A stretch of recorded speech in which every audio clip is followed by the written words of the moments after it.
لتصريح مفوضة الإتحاد الأوروبي بمنطقة المتوسط دوبرافكا زويسكا جيدا ووديا وناجحا. Of course, we were talking about political transition. والالتزام والإصلاحات. Also about ceasefire and support to the Lebanese armed forces. وأيضا عن وقف إطلاق النار والدعم للجيش اللبناني. We also mentioned Syrian crisis response. كما تطرقنا إلى الاستجابة للأزمة السورية.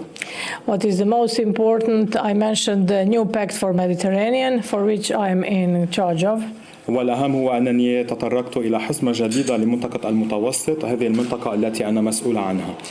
New pact for Mediterranean means that we will start bilateral comprehensive strategic partnership agreements with countries including Lebanon. هذا نحن نتحدث هنا عن ميثاق جديد لمنطقة المتوسط الذي يشمل اتفاقات وتعاون مع مختلف دول هذه المنطقة.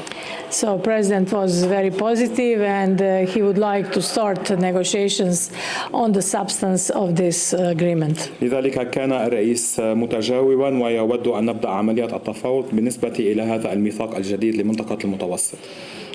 European Union and European Commission support this government, support this president and support the Lebanon as a friendly country. إن المفوضية الأوروبية والاتحاد الأوروبي يدعمون فخامة الرئيس والحكومة الجديدة ولبنان أيضا.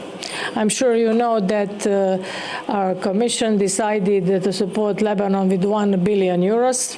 أنتم تعرفون بأن المفوضية الأوروبية سبق وأن خصصت حزمة مساعدات بقيمة مليار يورو للبنان. Of which 500 million was already adopted in August last year.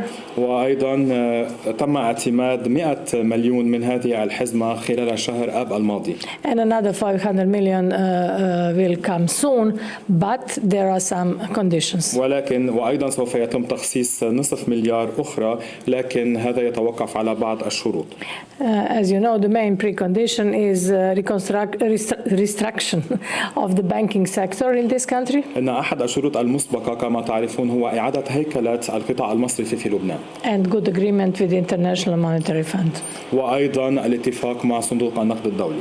Once these conditions will be fulfilled, we will continue, of course, with disbursing. ما أن يتم الوفاء بهذين الشرطين سوف نتابع العمل على صرف المبالغ المخصصة الإضافية. Thank you.